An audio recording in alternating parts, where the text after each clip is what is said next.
May mga nahukay na bomba sa isang construction site sa UP, Manila kahapon.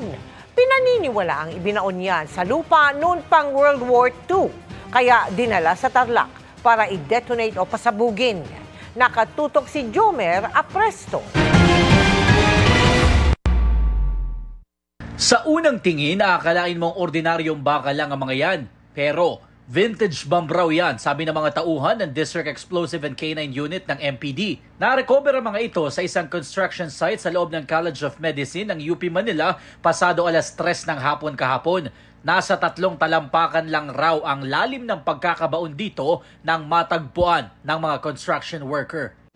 Accordingly, nabuhukay sila ng para sa construction ng new septic tank ng UP College of Medicine building. Immediately, nag-proceed po kami doon to recover or to conduct render safe procedure doon sa sinasabing mga vintage bomb.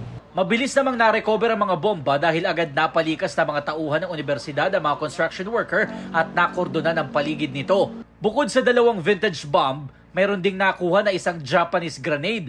Sabi ng mga otoridad, kung napasobra ang paghukay dito, posibleng matrigger at sumabog ang mga bomba. Ang lawak ng casualty radius, posibleng umabot raw ng mahigit 16 meters o hanggang sa bahagi ng Taft Avenue. Delikado pa rin kasi hindi naman ibig sabihin na natatagpuan natin na in corroded condition siya, kalawang, wala na siyang explosive filler sa loob. Meron pa rin po yun.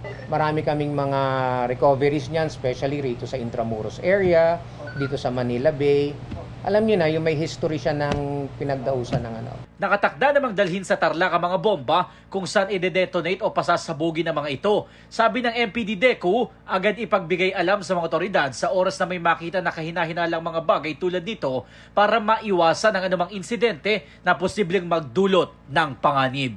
Para sa GMA Integrated News, Jomer Apresto, nakatutok 24 oras.